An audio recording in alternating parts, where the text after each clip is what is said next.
사람이 살아있는 동안은 누구나 근심을 가지고 삽니다. 이 세상에 걱정에서 자유로울 수 있는 사람은 한 명도 없습니다. 물론 걱정 자체가 죄는 아닙니다. 왜냐하면 걱정은 사람이 느끼는 감정에 불과합니다. 오늘 본문에 등장하는 걱정하다로 번역된 헬라어는 사실 두 가지 단어의 합성어입니다. 하나는 마음이라는 것이요, 하나는 나누다라는 겁니다. 그래서 걱정하다는 말은요, 마음이 나뉘어지다라는 겁니다. 그래서 사실 걱정 자체가 죄는 아니지만 우리가 하나님께로 가야 할 마음을 나눈다는 것이지요. 우리 누가복음 21장 34절 한번 함께 읽을까요? 시작. 너희는 스스로 조심해서 방탕과 술 취함과 세상살이의 걱정으로 너희의 마음이 짓눌리지 않게 하고 또한 그날이 덫과 같이 너희에게 닥치지 않게 하라. 아멘. 자, 여기서 보면 세상살이 걱정으로 우리 마음이 짓눌린다라고 되어 있습니다. 여기서 마음이 짓눌리다는 것은요, 무거운 짐을 지우다라는 뜻입니다. 우리가 길을 걸어갈 때나 어디 목적지를 향하여 갈 때 무거운 짐이 우리 등에 쥐어 있으면 우리는 가야 할 길에 포커스하지 못합니다. 우리가 해야 할 일에 집중하지 못합니다. 우리 세상살이의 염려들이 우리에게 짐으로 지워지면 우리는 하나님 나라를 보지 못하고 하나님 나라와 의를 위하여 살아가야 할 우리의 것들을 많이 놓치게 된다는 것입니다. 물론 현세적인 사람일수록 걱정 근심을 많이 합니다. 그러나 걱정 근심을 많이 할수록 현세적인 사람이 됩니다. 이것은 계속적으로 일어나는 악순환과 같습니다. 오늘 본문에 앞서서 예수님은요, 6장 19절부터 우리는 보물을 땅이 아닌 하늘에 쌓아야 한다고 말씀하십니다. 우리가 재물을 모으는 방식은 여러 가지입니다. 저축도 있고 보험도 있고 부동산도 있고 주식 투자도 있고 심지어 어떤 분들은 매주 복권도 삽니다.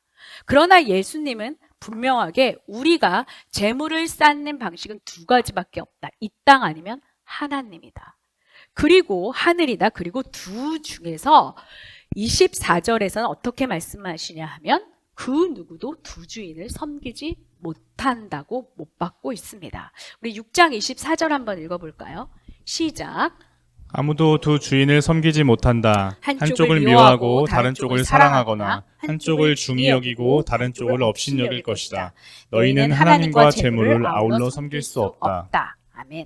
결국 재물을 어디에 쌓는지를 보면, 하늘이냐 땅이냐를 보면 그가 하나님을 섬기고 있는지 재물을 섬기고 있는지가 보인다는 말입니다. 이런 맥락에서 마틴 루터는 우리에게 어떻게 얘기했냐면, 진짜 회심한 사람은 세 가지에서 나타나는데 하나는 머리의 회심이요, 하나는 가슴의 회심이요, 하나는 돈지갑의 회심이라고 말합니다. 감리교회 창시자 존 웨슬리도 어떻게 얘기했냐면, 지갑이 회개하지 않는 회개는 진짜 회개가 아니다 라고 못 받고 있습니다. 그런데 여기서 재미있는 것은요, 예수님이 이런 재물에 대한 가르침을 주시고 난 후에 바로 걱정에 대해 말씀하시는 겁니다. 그런데 오늘 본문이 특이하게 그러므로 연결이 되어 있습니다. 그러므로라는 단어는 어떤 부분을 결론 내릴 때, 어떤 내용을 정리할 때 사용하는 단어입니다. 도대체 하나님과 재물을 함께 섬길 수 없다라는 말과 걱정하지 말라는 것이 어떻게 연결이 되고 결론 지어지는 것일까요? 사실 우리가 걱정하는 것을 가만 살펴보면 우리가 무엇을 가장 소중히 여기는지가 보입니다. 결혼이나 미래나 자녀나 가족이나 또는 직장이나 나의 은퇴 계획, 우리가 이렇게 염려는 다양한 모습으로 나타나지만 사실 우리 염려를 자세히 들여다보면 딱 한 가지입니다. 이 세상에서 잘 먹고 잘 살고 싶은 겁니다. 내 자녀에 대해서 염려하는 이유가 무엇입니까? 공부하지 않아서 걱정이에요. 그 아이가 이 땅에서 좀 더 잘 살고 잘 되기를 원하는 겁니다. 우리가 그렇게 은퇴에 목숨을 걸면서 미래를 위해서 염려하는 이유는 내가 나이 들어서도 건강하게 잘 살 수 있을까? 결국 우리가 걱정하는 근본적인 이유는 우리 마음에 이미 하나님과 재물이라는 두 주인이 있기 때문이라는 말입니다. 예수님은 돈을 좋아하는 바리새인들에게 돈과 하나님을 다 잡을 수 없다고 하십니다. 그러면서 예수님의 제자들에게 너희는 그렇게 살면 안 돼 라고 하셨습니다. 이때는요, 끼니 걱정을 해야 했던 때입니다. 밥을 잘 먹지 못했거든요. 그러니까 예수님의 말을 들은 제자들 마음에 의문이 생기는 겁니다. 하나님만 그렇게 쫓아가다가 우리가 재물을 하늘에만 쌓고 땅에 쌓지 않다가 우리는 그럼 어떻게 살아야 하란 말이야? 우리는 그럼 무엇을 먹고 살아야 한다는 거야? 라는 마음에 의문이 들었던 것입니다. 이런 상황에서 예수님은 말씀하십니다. 그러므로 이제 내가 너희에게 말한다. 하나님만 섬겨야 돼. 재물과 하나님을 같이 섬길 수 없어. 너희는 하늘의 보화를 쌓아야 돼. 걱정하는 너희에게. 그러므로 내가 다시 너희에게 말해. 염려하지 마. 지금 이 맥락에서 25절이 그러므로라고 연결되어 있는 것이죠. 지금 예수님은요, 현실성이 없는 분이 아닙니다. 교회에 많이 오랫동안 종교 생활을 하신 분 중에서는 현실성이 없는 분들을 봅니다. 난 하나님을 믿어요. 없으면 굶고 금식하면 돼요. 예수님은요, 돈 필요 없지? 금식해 그냥. 나한테 다 바쳐. 지금 이런 말씀을 하시는 게 지금 아닙니다. 예수님은요, 걱정해야 하지 않아야 될 이유에 대해서 말씀하십니다. 예수님은 걱정에 대한 처방이요, 걱정하지 않는 법. 교회에 매일 나와. 기도 열심히 해. 뭔가 나에게 가져와. 이런 말이 아닙니다. 너무나 심플한 처방정입니다. 걱정하지 마. 무슨 걱정을 하지 않아야 될 절차나 방법이나 명상법을 말씀해 주시는 것이 아닙니다. 프로그램도 아닙니다. 제자 훈련도 아닙니다. 단지 걱정하지 마. 이 말은 헬라어에서 현재 명령형으로 되어 있습니다. 이 말은요, 시간이 아니라요, 습관적으로 걱정하는 것을 제발 멈춰라는 말입니다. 이때는 아까도 말씀드렸듯이 먹고 살기 어려운 때입니다. 사람들은 다음 끼니에 뭘 먹을까 걱정하면서 걱정이 습관이 되었던 것입니다. 예수님은 걱정하지 마. 이 말이요, 우리가 그냥 흔히 친구들에게 고민을 털어놓는 친구에게 걱정 마, 잘 될 거야 라는 그냥 단순한 심리적 위안을 주는 말이 아닙니다. 예수님은요, 이후에 우리에게 걱정하지 않아야 될 이유를 너무나 분명하게 제시하고 있습니다. 25절 후반전을 볼까요? 우리 함께 25절을 다시 읽겠습니다. 시작. 그러므로 내가 너희에게 말한다. 목숨을 부지하려고 무엇을 먹을까 또는 무엇을 마실까 걱정하지 말고 몸을 감싸려고 무엇을 입을까 걱정하지 말아라. 목숨이 음식보다 소중하지 아니하냐. 몸이 옷보다 소중하지 아니하냐. 첫째, 우리가 걱정 자체가 잘못되었기 때문에 우리는 걱정할 필요가 없다는 말입니다. 하나님은요, 이미 25절에서처럼 우리에게 목숨과 몸을 주신 분입니다. 더 중요한 것을 주셨다면 덜 중요한 것을 걱정하는 것은 쓸데없는 것이다 라는 겁니다. 몸이 옷보다 소중하긴데 나는 너에게 몸을 주었고 목숨이 먹을 것보다 중요해서 목숨을 주었는데 왜 너는 상대적으로 덜 중요한 것에 그렇게 집착하느냐, 이 말입니다. 그런데도 우리는 여전히 더 중요한 것보다 덜 중요한 것을 걱정합니다. 저는 가끔 동네 앞에 있는 베스킨라빈스에 가서 아이스크림을 사오는데요. 아이스크림을 사서 돈을 내면서 사장님한테 이렇게 말하지 않습니다. 사장님, 아이스크림이 녹을까 봐 너무 걱정돼요. 저에게 좀 잘 포장해서 드라이 아이스 좀 넣어주세요. 제가 이렇게 말하나요? 제가 이것을 걱정합니까? 아닙니다. 오히려 사장님이 저에게 얼마나 더 가실 거예요? 여기서 얼마 뒤에 먹습니까? 물어보고요. 알아서 드라이 아이스도 주시고 포장해 주십니다. 그런데 우리는요, 왜 이것을 걱정하느냐 말입니다. 아이스크림은요, 드라이 아이스보다 더 중요합니다. 아이스크림이 본질이 메인이고요. 드라이 아이스는 사이드도 아닌 그냥 아주 부차적인 겁니다. 그런데 우리는 이런 걱정을 하고 있다는 겁니다. 중요한 것을 해결해 줬는데도 더 중요하지 않은 것을 위해 걱정하고 있다는 겁니다. 왜 그럴까요? 우리 눈이 흐려져 있기 때문입니다. 여기 재밌는 부분이요. 성경을 잠깐 보시면 6장 19절부터 예수님은 재물을 하늘에 쌓으라고 하셨습니다. 24절부터는 하나님과 재물을 동시에 섬길 수 없다고 하셨습니다. 그런데 이 사이에 6장 22절과 23절에 뜬금없이 눈에 대한 비유가 나옵니다. 눈이 성하면 온몸이 밝을걸? 눈이 어두우니까 어두운 거야 라고 말씀합니다. 도대체 이게 무슨 말인가요? 눈은 뭔가를 볼 수 있는 분별력입니다. 우리가 정말 건강한 눈을 가져서 제대로 분별하여 볼 수 있다면 우리는 우리가 믿는 하나님이 누구인지 압니다. 그래서 그분이 모든 것을 해결해 주실 것을 보는 눈이 있다면 우리는 우리의 보화를 하늘에 쌓고 재물과 하나님을 동시에 섬기려는 헛된 짓을 그만둘 것이라는 말입니다. 우리가 건강한 눈을 가졌다면 우리는 가장 중요한 것을 공급해 주신 하나님을 볼 수 있는 마음의 눈이 열린다는 말이죠. 결국 우리 눈이 밝다면 우리는 현세적인 사람이 될 수 없다는 말입니다. 우리 하나님은요, 우리를 위해 독생자 아들을 내어주셨습니다. 로마서 8장 32절 읽을까요? 시작. 자기 아들을 아끼지 않으시고 우리 모두를 위하여 내주신 분이 어찌 그 아들과 함께 모든 것을 우리에게 선물로 거저주지 않으시겠습니까?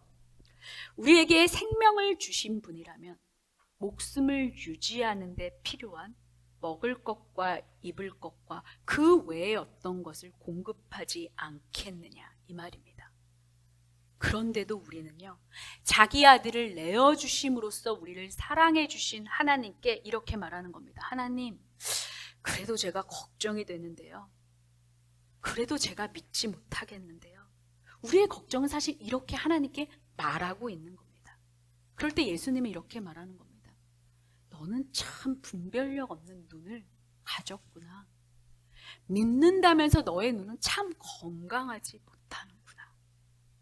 너가 정말 무엇을 보고 있는지 너는 모르는구나 라고 말씀하시는 겁니다. 그래서 예수님은 26절에 이어서 보라 라고 말씀하십니다.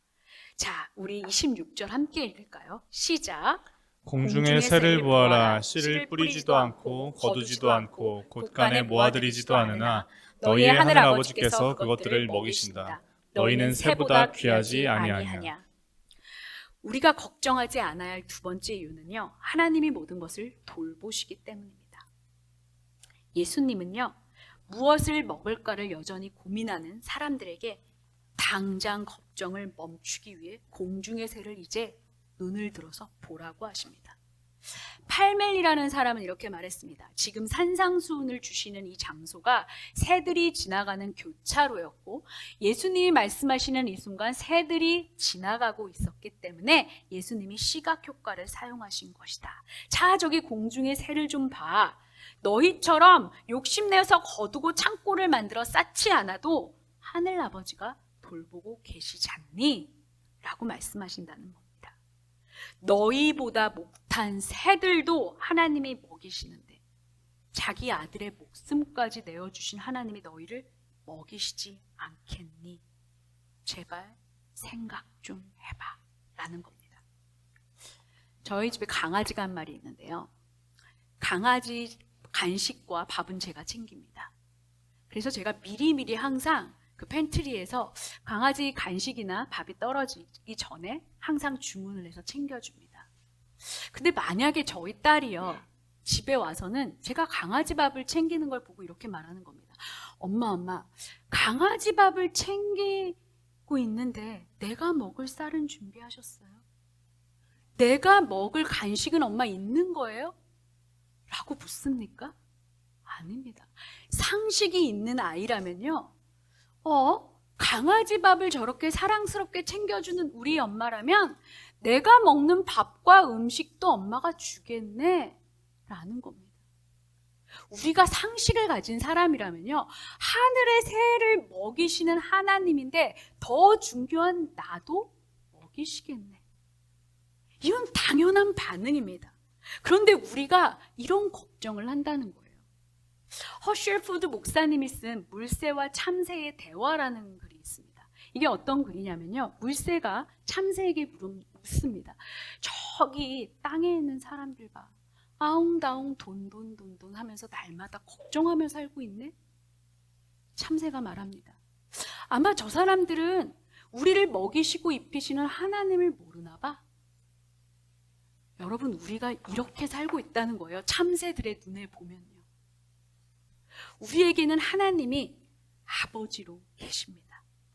우리는 하늘 아버지의 가장 특별하고 가장 중요하게 돌보시는 돌봄의 대상들입니다.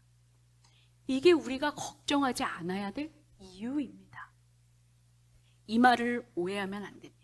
하나님이 돌보시니까 그러면 나는 아무것도 안 하면 되겠네. 제가 청년 사역을 할 때 보면요, 정말 이런 잘못된 신앙관을 가진 친구들이 있어요. 아무것도 하지 않고요, 교회에 와서 교회 일을 하는 게 이꼴 하나님 일이에요. 그래서 교회에 와서 기도하고 예배만 참석하면 하나님이 모든 것을 다 해결해 줄 거야. 여러분, 교회 일이 하나님일 수도 있지만 교회 일은요, 자기 일이 될 확률이 훨씬 많습니다. 그런데도 하나님이 다 책임져 준다는 거예요.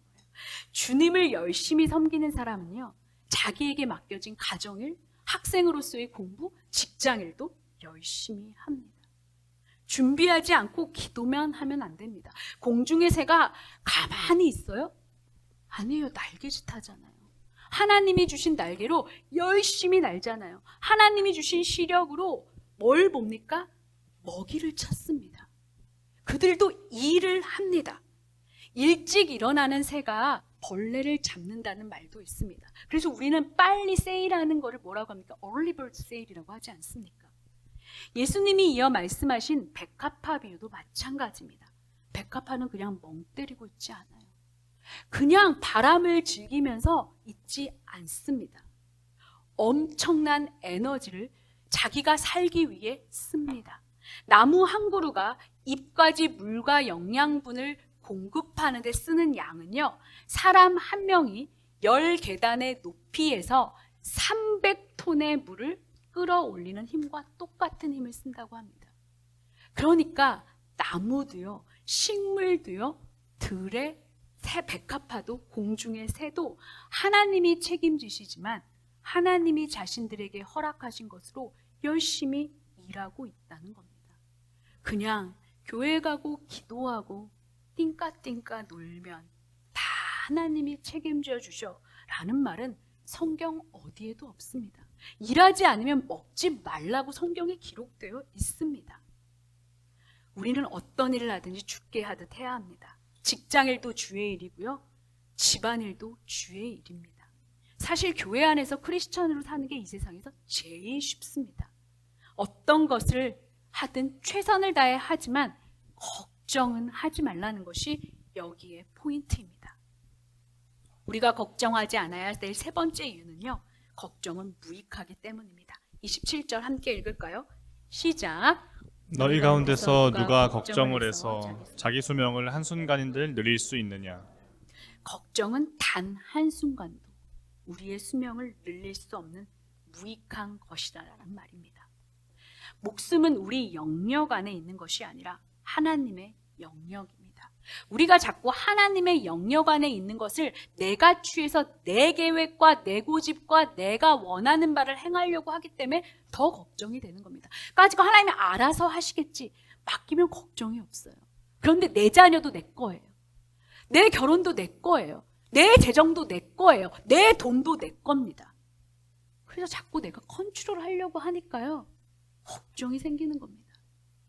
Pastors pastor, 그러니까 목회자들의 목회자라고 불리는 워렌 윌스비는 이렇게 말합니다. 우리 모든 인간들은요, 두 십자가 사이에 못 박힌 존재다. 이 두 십자가는 무엇이냐 하면 과거에 대한 후회와 내일에 대한 염려라는 말입니다.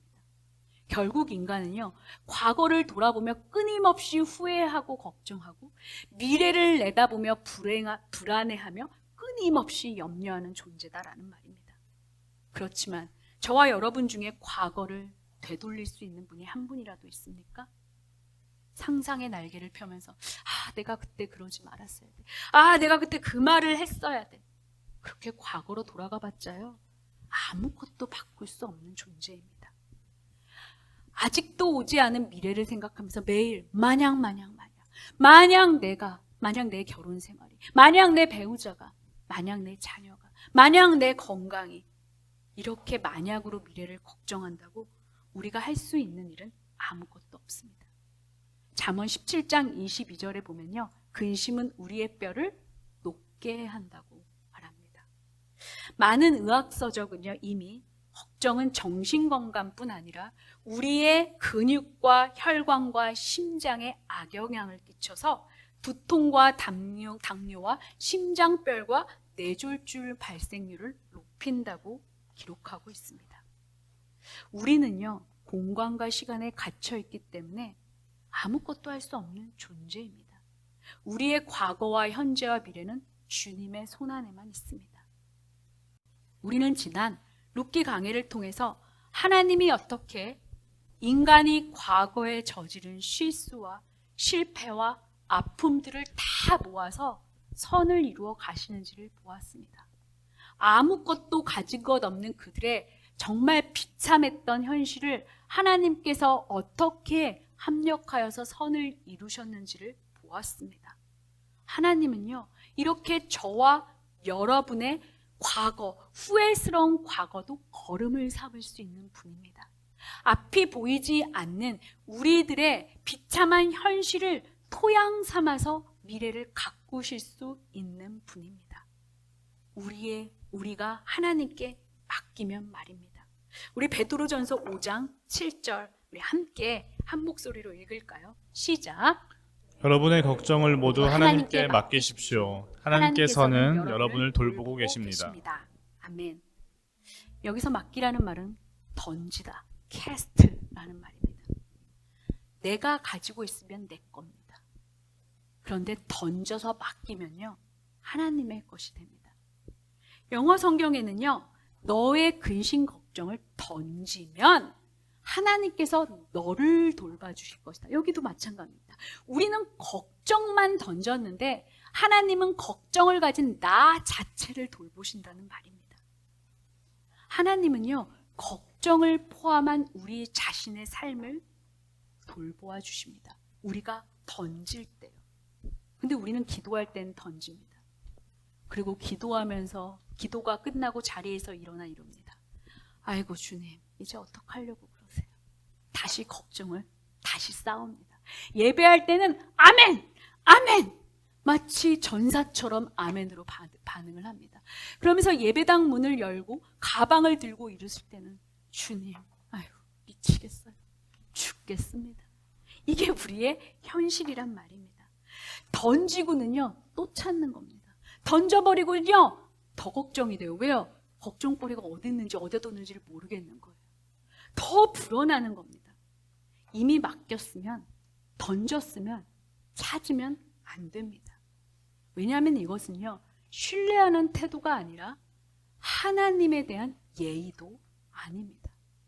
얼마 전에 저희 집에 세탁기가 고장이 났어요. 제가 삼성에 전화를 해서 AS를 요청했고요. 삼성에서는 저희 집에 기사님을 보내주셨습니다. 그분이 와서 차근차근 보시더니 부품이 없다면서 고개를 젓고는 돌아가 버리셨습니다. 그리고는 얼마 뒤에 부품과 이런저런 공구들을 챙겨가지고 저희 집에 다시 오셨습니다. 그리고는 세탁기를 고쳐주셨습니다.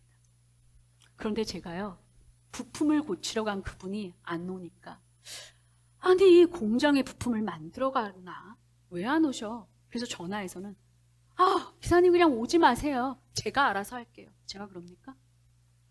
제가 그분이 부품을 가지고 와서 열심히 세탁기를 고치는데 의자를 빼놓고 딱 앉아서는 거기가 아닌 것 같은데 좀 잘못 짚으신 것 같아요, 기사님. 아유, 거기가 아니고 여기를 좀 뜯어보세요. 아유, 왜 이렇게 손이 느리세요? 답답하네요. 이러면 세탁기가 고쳐졌겠습니까? 저는 그럴 자격이 없습니다. 전 세탁기 전문가가 아니에요. 저의 그런 태도는요, 그 기사님에 대한 무례함이고요.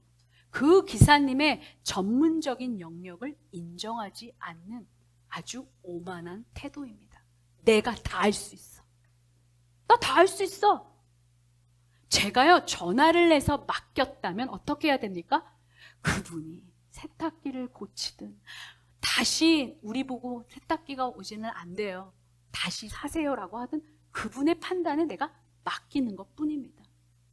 우리가 이렇게 작은 물건 하나를 맡겨도 상대방에게 영역을 다 일임을 하는데 왜 우리는 작은 문제를 하나님께 드리고는 그걸 못하나요?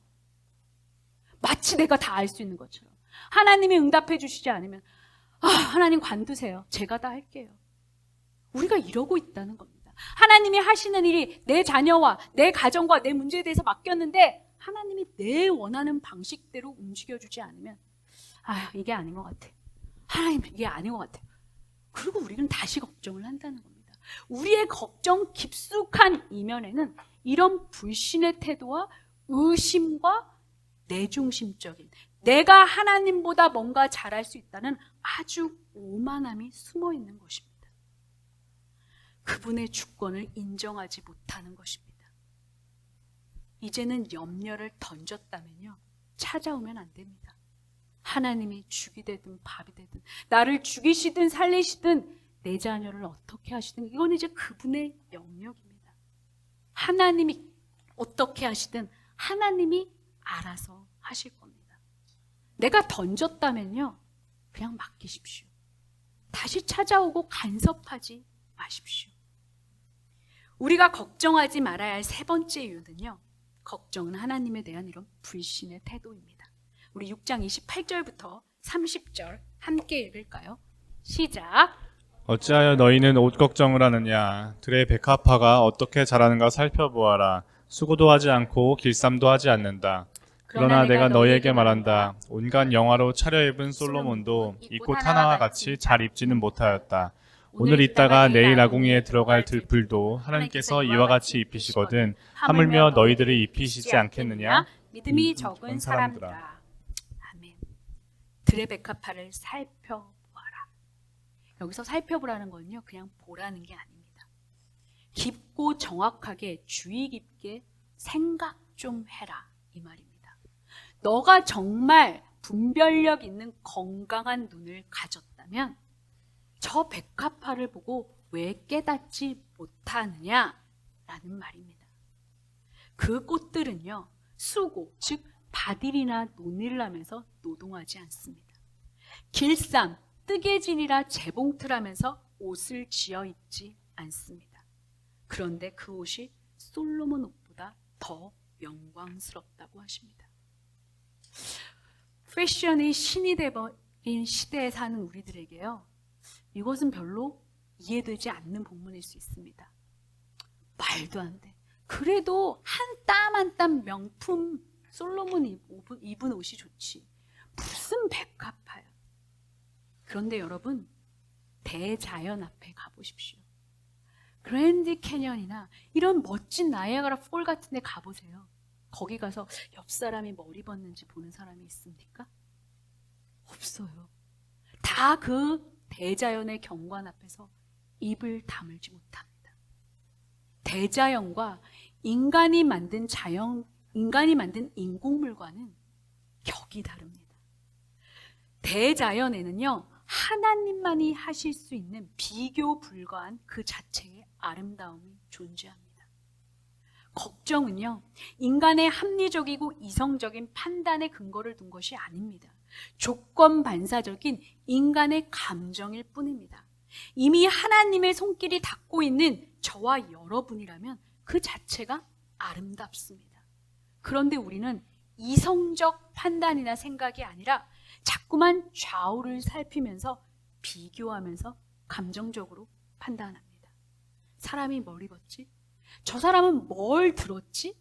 라면서 때로는 우물안 개구리가 되어 내가 쟤보다는 잘 살고 있어.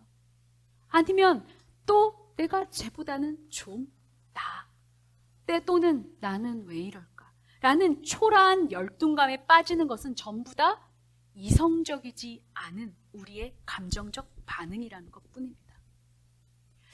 저희가 미국에 있을 때 어떤 분이요, 늘 명품 옷만을 입습니다. 그런데 그분은요, 어딜 가도 다른 사람의 옷과 가방을 살핍니다. 그래서요, 자기보다 더 좋은 것을 들으면 기분이 나빠요. 자기보다 더 나쁜 것을 들으면 기분이 좋아져요. 일희일비하는 겁니다. 그분의 특징은요, 리미티드 에디션이라면 모든 것을 사모읍니다. 왜요? 나 스스로를 영화롭게 하고자 하는 탐심, 우상숭배가 그 안에 있기 때문입니다. 우리들은요, 사람들이 원하는 브랜드 옷을 입고 사람들이 들고 싶어하는 가방을 들으면서 내 만족에 빠질 그런 종류의 사람들이 아닙니다. 우리가 크리스찬이라고 하면서 여전히 교회에 갈 때 뭔가를 보여주려고 하는 교회들이 있다면 뭔가 잘못된 거예요. 그건. 뭔가 세상 저 건강한 눈을 갖고 있지 않은 겁니다. 다시 이 본문을 읽으셔야 합니다. 하나님께서 돌보시는 대상인 저와 여러분은 보통 존재가 아닙니다. 대단한 존재요, 영광스러운 존재입니다. 들의 백화파는요, 하나님께 모든 것을 맡기고 있습니다. 옆에 꽃을 보면서, 장미를 보면서, 하나님 왜 나는 장미가 안 돼요? 나 기분이 엄청 나쁜데요? 하나님 왜 난 저렇게 저 둘풀처럼 자유롭지 못한가요? 왜 나를 이렇게 만들어 놓으셨어요? 왜 나는 왜 이 색깔만 띄어야 돼요? 라고 묻지 않습니다. 하나님이 만들어주신 자연스러운 존재로서의 아름다움을 그대로 받아들입니다. 우리 인간은 그런데 계속 필요합니다. 왜 나는요? 왜 나는요? 우리의 눈이 성하지 않기 때문입니다. 내 속에 빛이 없으니까 하나님의 눈으로 보지 못하는 것입니다. 나는 하나님의 마스터피스야, 걸작품이야 라는 사실을 인정하지 못하면 나의 나됨을 잃어버리게 됩니다. 그렇게 되면 걱정만 남습니다. 쟤는 벌써 집을 샀대. 쟤는 벌써 연봉이 몇 천이래. 쟤 애들은 벌써 이러한 옷을 입고 이런저런 종류의 학원을 다닌대. 남을 따라가야 하는데 따라갈 수 없으니 화가 나고 걱정, 근심이 되는 겁니다. 그러나 눈이 건강한 사람은요, 나를 신묘막측하게 지으신 하나님을 볼 수 있습니다. 공중의 새를 보면서 더 중요한 나를 하나님께서 돌보시는가를 생각할 수 있습니다. 하나님은 지금 우리에게 립서비스를 해주는 게 아닙니다. 네가 더 예뻐. 뭐 이런 립서비스 차원이 아니에요. 우리는 너무 립서비스에 익숙해서요, 예수님의 이런 말씀을 립서비스로 받아들입니다. 그냥 마음의 위로 토닥토닥. 그런데 예수님은 이런 유의 사람이 아닙니다. 예수님이 그렇다면 우리는 믿어야 합니다. 예수님은요, 우리에게 네가 이런 걸 믿지 못해? 정말 믿음이 적구나 라고 우리에게 말하고 있는 겁니다. 마운스라는 사람은 이렇게 말합니다. 걱정은 실천적 무신론이다. 걱정은 하나님에 대한 모욕이다. 실천적 무신론이라는 건요, 입으로는 하나님을 믿어요. 그리고 내가 하나님을 믿는 것 같아요. 그런데 내 삶에 있어서 계속 무신론자로 살아가는 겁니다. 하나님에 대한 모욕입니다.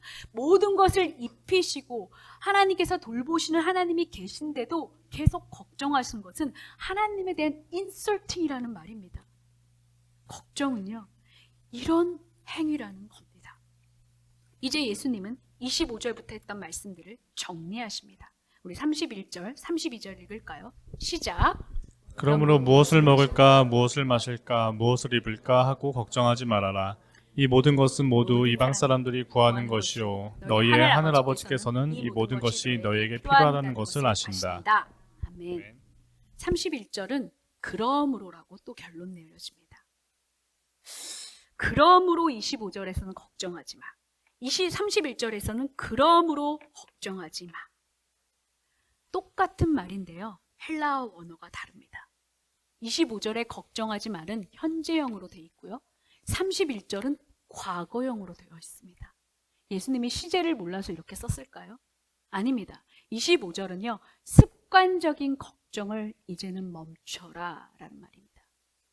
31절의 헬라어 과거형은 어떤 의미냐면, 자, 이제 하나님이 다 돌보시는 것을 들었지, 공중의 새도 먹이시는 것을 보았지, 들의 백화바도 입히시는 것을 봤지, 너에게 목숨과 몸을 주신 하나님이 다른 것들을 다 공급하신다는 것을 너희가 알았지? 그렇다면 31절에서 뭡니까? 과거형으로. 지금 당장, 바로 지금 여기서 걱정을 멈춰. 라는 매우 단호한 명령입니다.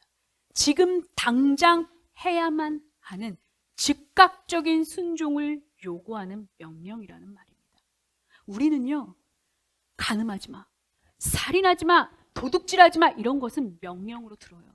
근데 걱정하지 마는요, 그냥 예수님의 위로로 듣는 경향이 너무 많습니다. 그냥 걱정하지 말라고 했어. 아니요, 여기선 단호한 명령입니다. 예수님은요, 이제 내가 말한 걸 들었지? 지금 당장, 바로 지금 stop! 이라고 단호히 명령하십니다. 지금 위로가 아닙니다. 명령이 주어졌을 때 묵상하는 사람은 이 세상에 없습니다. 명령은 실천해야 하는 행동입니다. 걱정하지 말아야 할 더 분명한 이유를 예수님은 32절에서 말씀하십니다. 첫째, 이것은 이방 사람들이 구하는 것입니다. 이방 사람이 누군가요? 하나님을 믿지 않는 사람입니다. 그러나 우리 인간은요, 누구나 종교적인 그런 본능이 있기 때문에 누구나 종교가 있습니다.